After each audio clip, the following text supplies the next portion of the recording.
ಎಲ್ಲಿ ತನಕ ಹೋರಾಟ,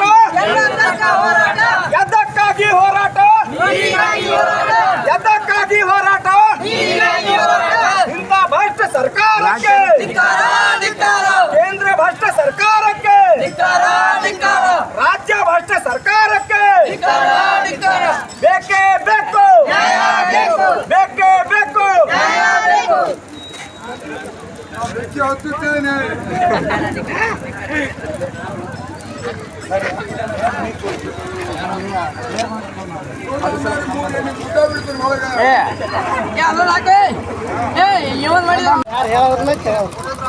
ಹಿಂಗೆ ಮುಂದೆ ಹೊಂಟ್ರೆ ಹೆಂಗೆ ಪರಿಸ್ಥಿತಿ ಅನ್ನೋದು ಸ್ವಲ್ಪ ವಿಚಾರ ಮಾಡ್ತೀವಿ.